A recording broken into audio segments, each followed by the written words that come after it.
Welcome to the Dave Palma Show, the podcast that revives, restores, and awakens your innermost capabilities. You have the training and the talent to succeed, but do you have the guts to fail? I love what I do. When you love what you do, you want to be the best at it. Today is about the power of you. You will change the world. Find your path to success through the journey of those who have succeeded. And now, your host, Dave Palma. Hi, welcome back to the Dave Palma Show. And with me in this episode, I have the founder and CEO of Vanderbloemen Search Group. He has become an unlikely business expert, and in his long and continuing career. In his upcoming book, Be the Unicorn, he will reveal how job seekers, employees, hire managers, and company leaders everywhere can stand out from their peers and become irreplaceable, building the careers they've always wanted. William Vanderbloemen, welcome to the Dave Palma Show. Thanks, Dave. Appreciate you having me. That's a bit of a mouthful for me. Stumbled over a couple of times, but yeah. You got this new book come out. Obviously, people do want to improve, me included, stuff that's happening at work, their careers or whatever. And there's quite a few areas you cover in this new book. So I know really we're looking at there's a couple of things. There's the 5 teachable traits you've got in this book. And you also talk about or identify the standards or unicorns. I don't know where to start really, but I know I've got a list of the 12 traits here. Yeah. Separate better. But perhaps you could just clarify what you mean by unicorn first. Yeah, sure. So, in the tech world, a unicorn is a company that takes off and stands out of the crowd. In my kids' room of all the stuffed animals, stands I've got an 8-year-old. I know what you're talking about. It's the animal it's the mythical beast, right? Right. That's what a unicorn is. So what does that mean for people? Dave, I don't know if you've ever had this happen, but you ever sit down with somebody or meet them at a social function or a community gathering or maybe even in a job interview, and it doesn't happen often, but you meet this kind of person and within 5 minutes, you're a fan. You're just so interested, so engaged, so, oh my gosh, this person is special. Maybe you try and hire them. Maybe you try and date them. Okay. Yeah, I'm with you now. Yeah. You meet somebody and instantly there's a connection that makes you go, wow, this one's special. Yeah. I've had that happen for years. And I've always wondered what's going on there. What causes what are people like that doing that immediately creates a magnet that makes me want to get closer, get to know them, be on their email list, listen to their podcast, whatever. So we're an executive search firm. Churches, nonprofits, schools, and values-based businesses hire us to find their top talent. So we've been doing that for a long time. And during the pandemic, when we were all shut down together, 3.5 years ago now. Oh, yeah, I know. And I don't even know if we're still in the pandemic. I mean, everyone's still. That's right. Everyone still has to have COVID tests and vaccinations. But during the lockdown time, we had the extra time on our hands, like many people did, and I realized in our executive searches, the very best people in a search, like maybe 8 or 10 per search, get a long format, sit down, face-to-face interview where we really learn about the person. And during the pandemic, we realized we've now done 30,000 of those interviews. It's a lot. And we started to say, I wonder if you could figure out who the best of the best are. And we did. And then we said, I wonder if these people have anything in common. And so we did a massive research project to figure out what do these best of the best have in common. And the answer was, yes, they do have things in common. And the even more interesting answer was, the things they have in common are not what you would expect. So I thought best of the best, most talented would be people that had an amazing academic pedigree or high intelligence or, I don't know, leader in their school, that sort of thing. It wasn't any of that. It was 12 habits that these unicorns, or best of the best, tended to practice that most of the rest of us tend not to practice. And they're not hard. It's how we treat one another, really. Some people call it human soft skills. How do you relate to one another? Yeah. And we were able to distill through data 12 habits that really make someone separate themselves from the crowd, no matter what they're doing. We've had an enormous number of parents buy this book for their children that are entering the job market or graduating university, so we've had dating apps want to talk to us about how you stand out in the crowd when you're dating. And then we've also had employers say, well, I'd like to learn how to spot a unicorn. And we've had people in the marketplace who are saying, it's crowded, I can't get noticed, I'm getting passed over by the younger crowd, or the older crowd won't let me in.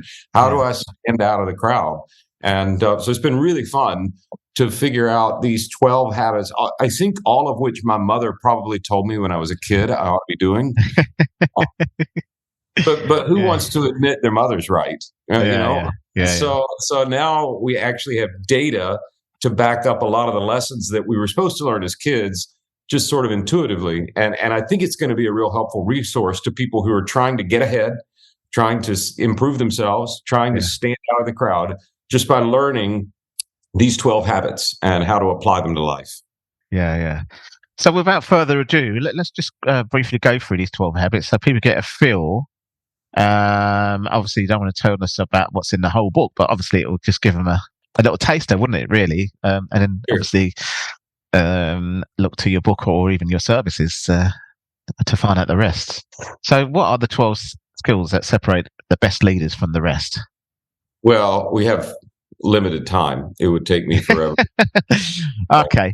So maybe we could just list them and just briefly give a... I can give an example of one that people just don't realize is unusual for most people, very common among the best of the best, the unicorns.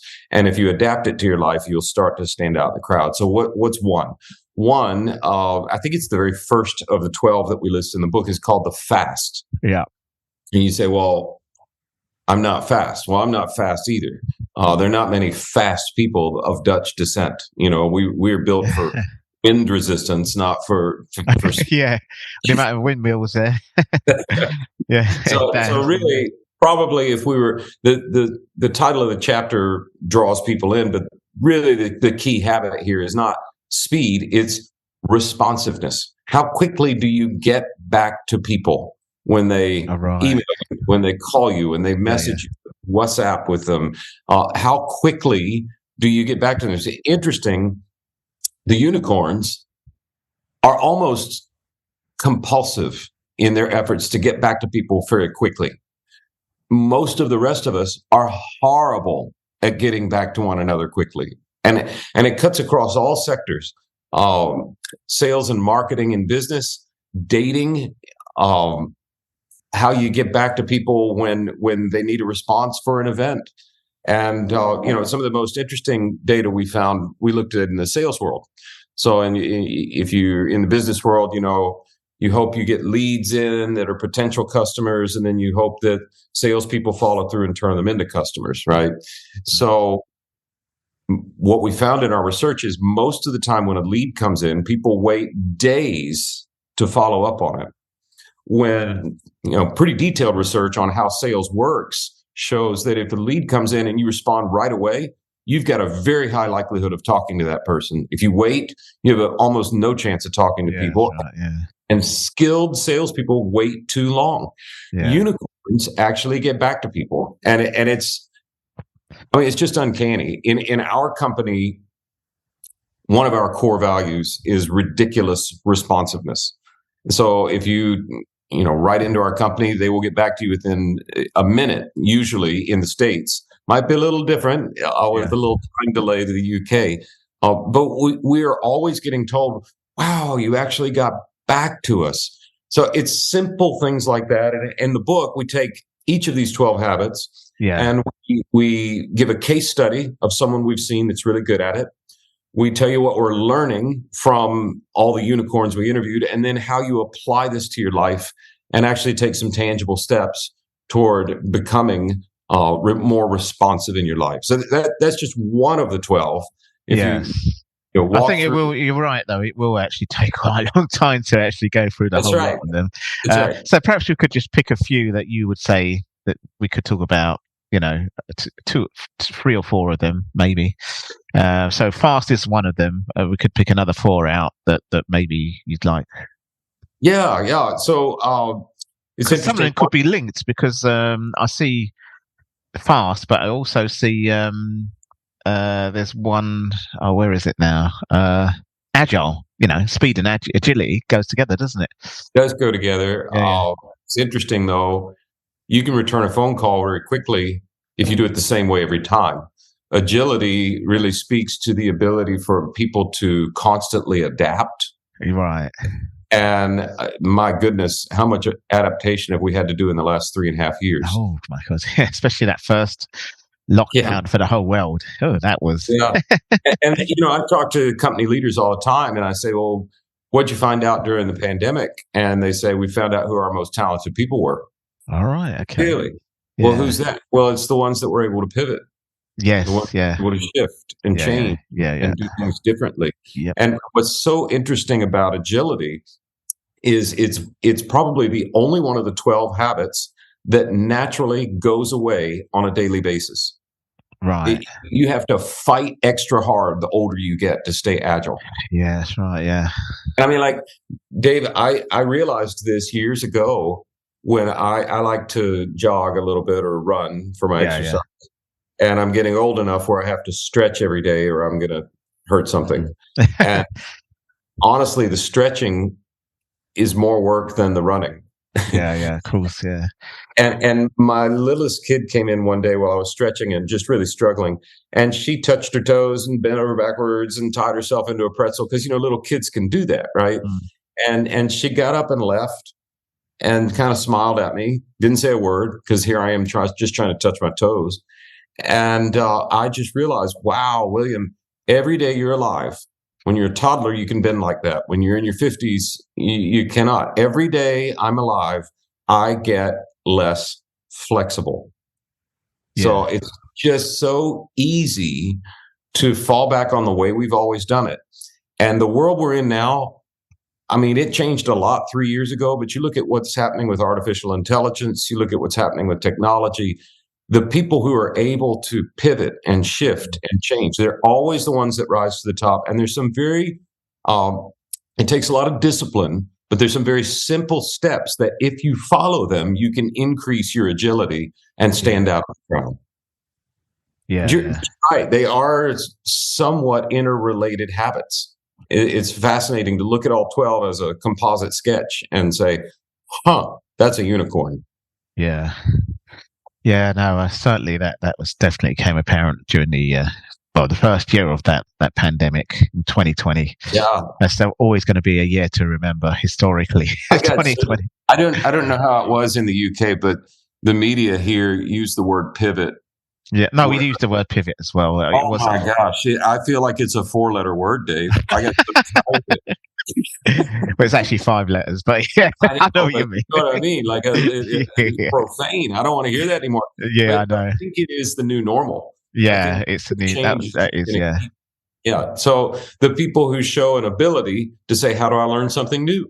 How do I take on a new skill? What else can I do in the job?" That's the kind of person that's going to rise to the top. Yeah. So can't teach an old dog new tricks is certainly a saying that's definitely been proven to be wrong nowadays anyway. So that's right. Yeah. So let's just go through maybe a few of your favorites or a few that you feel that we could sort of mention. Well, I'll tell you one that was most interesting is there's one called the self-aware. Right. Okay, yeah. So what does that mean? Because I'm into mindfulness, and I mean I'm not, heavily into it, but that is part of it. Yeah. People are pretty bad at being self-aware. They don't. Yeah. understand what they're doing. They don't even understand their surroundings. I bet in your firefighting, you went to somebody's house sometime and that house is not on fire. And you're like, yes, it is on fire. Yeah. There've been a few occasions where people didn't move and things like that. And it's like, you better get out of it now, things like that, really. So it's in interviewing the unicorns that we found, we did a big survey and we asked them, how would you rank yourself with these 12 habits? Which one you're best at? Which one are you worst at? Our unicorns said that they're the worst of the 12 is their ability to be self-aware. Okay. Yeah. All right. Okay. Yeah. I think that's because they have some self-awareness. It sounds kind of counterintuitive, but once you start to realize, oh my gosh, I don't know anything about myself. I've got to learn more about how I'm impacting the room. Am I talking over people? Am I criticizing? Am I sounding judgmental? Am I helping? Am I solving? People are not good at that. And here's why I say it's interesting. So we surveyed the unicorns. They said, this is the one that we're really needing to work the most on. We also surveyed 250,000 people and asked them a bunch of questions about these 12 habits and asked them, where would you grade yourself in each of these? Would you say you're way below average, average, above, way above? 93% of everyone we surveyed said that they were above average in self-awareness. Right. So I'm not a mathematician, but 93% of a group is not above average. 50% is. So the unicorns are like, oh my gosh, I've got to work on this. Most of the rest of us are like, I got this down. When the reality is we don't. So it's the biggest blind spot among people, the least common among unicorns. And if you'll just develop the least little bit of it, you will separate yourself from the crowd, even in ways that you're communicating with people. I look at people who do public speaking. I know you do some of this. 15, 20 years ago, it was, let me tell you the 5 ways you can improve your da-da-da-da-da. Now we're seeing super effective communicators say, let me tell you 5 lessons I'm trying to learn. Right. Yeah. You see the difference? There's just a self-awareness that I'm not perfect. I need and the people who can shift into that mode become irreplaceable. But it's very uncommon. Or what we said earlier. Let me tell you about how I'm going to pivot. That kind of thing, really. That's right. Because it did catch a lot of people out. Some big corporates out there, everyone. So. Well, and I think people who do that in the marketplace will not be made redundant. It just won't. You practice these 12 things, you will end up getting promoted. You'll end up getting a better job. You'll end up being better in your relationships. So, yeah. Because it's that other thing you mentioned, with that agility, it's that you find yourself being adaptable. Yeah, absolutely. Whatever happens, I interviewed a lady actually during the lockdown, and it was for a rather large client. They needed a chief communications officer. Okay. Yeah. So she's locked down. We're doing an interview. This particular client's trying to shift all of their communication away from traditional print and then start to get on to more of a social media and a real time. They called it an omni-channel. Somebody they can manage all the print all the way to the social. Right. Okay. So interviewing this lady, looking for agility, and we're on a Zoom call and we're finishing up. And I said, so got any new hobbies? Which is a great question to ask people to see if they're agile. And she said, yeah, I'm learning French. Well, okay. So she's in California. Yeah. Not a lot of French-speaking people in California. To be effective in California, there you learn Spanish. Maybe Quebec might be probably North America. Right. In North America, it's the most French-speaking North American. Well, it had its day as diplomatic language, but we're not there anymore, right? Yeah, we're not. So I'm like, oh, that's kind of interesting. Why'd you decide to learn French? And she said, well, my daughter is 18 years old. She's graduating from high school, going to college. And I told her all along, I'm so proud of your work. I want to take you to Paris for graduation. And now we can't go because of the virus. Yeah. So we figured we're not going to be able to go for a couple years. So we said, well, why don't we make it fun? Why don't we learn French between now and then, so that when we go in 2 years, we can make the most of it and try and share. Oh my goodness, you're going to fit great for this job, because she has this bias toward learning new things. Right. This Okay. bias toward trying new habits, and and that just showed an agility. I'm like, that's something that shows up that you might not find on a resume, but you start interacting with people and you see, oh wow, you have an uncommon propensity toward one of these 12 habits, and it won her the job. Yeah. Because I mean, I've heard the term mental agility, but it's kind of goes beyond that, doesn't it? Really, it's kind of like agility in terms of standing on your feet, thinking on your feet. If That's right. No matter what goes wrong or right, even, so it's kind of like, it's mental agility, but it's a little bit more than that, isn't it? Really. So, that's right. Yeah. That's right. Yeah. So what other ones could you pick out and sort of? Oh, I mean, the one that was really interesting is the purpose driven. Right. Okay. So, I can't see that one. Yeah. The last of the 12, I believe. That's productive. Is it? Oh, yeah. It's a purpose driven. Yeah. I've got it. Yeah. Sorry. I was covered that. Yeah. Oh, you're all good. The I people, scared you for a minute. most of the world Yeah. just tries to get through the day. Yeah. Just get me through the day, get me to the weekend, get me to holiday, get me to Christmas behind me, just get me through the day.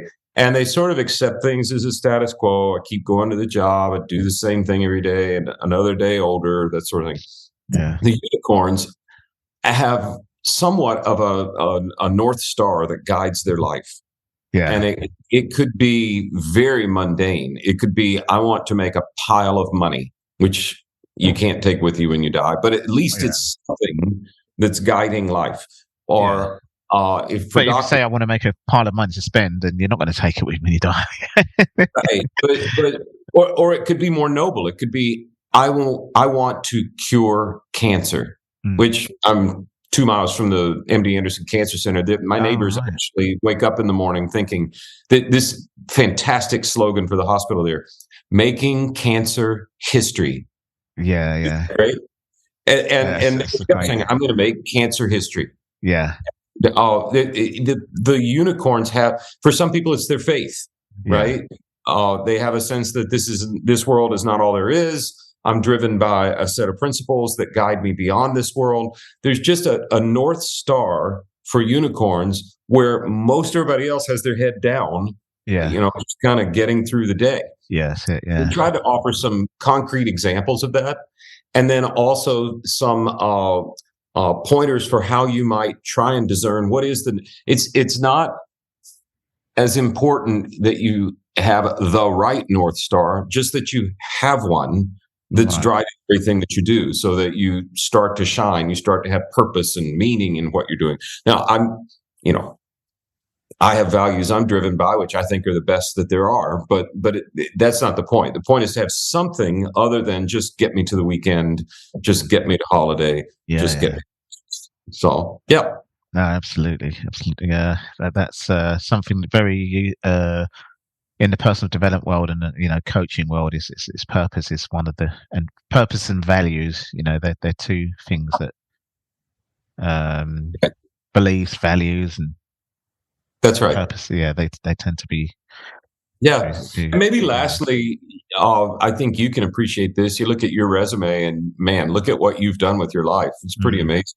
Well, it is the productive. Right. I see. You wake up today saying, I'm going to get something done today that's different. I have a mentor, I was a banker guy who very, very generous guy, and gave incredible gifts to friends, family, and such for the holidays. And I was a young man and had gotten to know him. He was mentoring me some, and I was pretty excited. And it was the first Christmas that had come around, and I'd heard all these stories about how generous he was. And he gave me a book that was slightly larger than this. It was just a little tiny diary. and it was for the year upcoming, and it actually was a free giveaway from his bank. It was stamped with the logo on it. Okay. And I thought, what in the world? And he said, well, you think I haven't given you a gift, but here's the gift. So what's the gift? He said, the gift is I write down 5 things I want to accomplish every day. No more, no less. Yeah. And I put a check mark next to them when they're done. And he said, now, and he walks me over to his office, pulls back a bookshelf, and he showed me 25 years of his own diaries. And he said, pick a day in the last 25 years, I can tell you exactly what I got done. Yeah, yeah. And it sounds so simple. But if you what's measured is what matters. Yeah, yeah. And if you actually just write it down, and it might be as simple as, today I'm going to make sure I call my mother, but if it's written, it's remembered, right? And if it's measured, it matters. Yeah. There is inside us, I think, a propensity to try and follow the path of least resistance, and to be proactive and to come up with a list of things you're going to get done each day is very rare.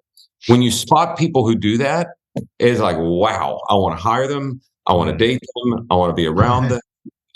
So the productive would be, if you ask for 4, that'd be the 4 that come to mind as I visit with you today. Yeah, yeah. Oh, fantastic. I mean, like we say, we'll be here forever, and it'll be a case of really buy the book and read about it, really. So, I mean, you're chief executive of the Vanderbloemen Search Group. What does that do? Just to change subjects a bit.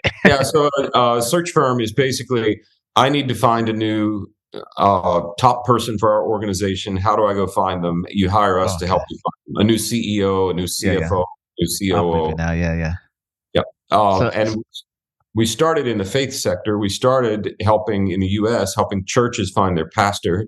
Oh, okay. And then headmasters for schools. Yeah. And CEOs for large relief organizations. And now any sort of values-based business will reach out to us and say, oh, we're driven by a cause or a set of values. Can you help us find talent that matches those values? And that's what gave us a sample size of 30,000 interviews to go write this book to say, how do you get ahead? Yeah, fantastic. So it's a little bit more than headhunting, I suppose, isn't it, really? Yeah, it's a little I don't want to sound arrogant, but it tends to be a little higher end, a little more advice and counsel. So, yeah. Excellent. Well, it's been very interesting to hear it. You talk about your book, and definitely interested in the topics and the 12. It's a pity we didn't have time. It's just only because of the way I'm doing my podcast these days. Sure. So could you tell our listeners how they can find your book, or even how they find you about more of what you do with your business? Yeah, the easiest way is to just try and type the word Vanderbloemen into Google. It doesn't matter how you spell it. You'll get to our site. Right. My last name is that messed up. And there you'll find everything you need to know about the book. You'll also find, as we've helped organizations find their top talent, we've put about 4,000 free resources on that website on how you lead a team, how you retain a team, how you train them. So there might be some helpful things there that are completely free. Go use them. Hope it helps you in your life and maybe even your organization.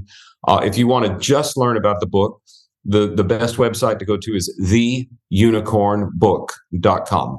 Mm-hmm. And there you'll see a lot of resources, bonus content, all kinds of things, and where you can order it. And if you want to avoid all of that, just go to Amazon and try and spell Vanderbloemen, and you'll find me. Same. Yeah, I've got a book as well. My surname's not spelled the English way of saying Palmer, which it is. It's P-A-M-A-H, as you know. So people also have to search me spelling it, different way. It makes things difficult. It can make things difficult, but it's also unique, having an unusual name, really, isn't it? Really, so that's right. Yeah. But anyway, William, it's been a great pleasure. It really has been a good conversation, and these topics are fantastic topics that we pulled out from the 12 skills for the best leaders. And I really, really hope that all, with the book and everything, all evolves well. It's only just been released, the book, yeah?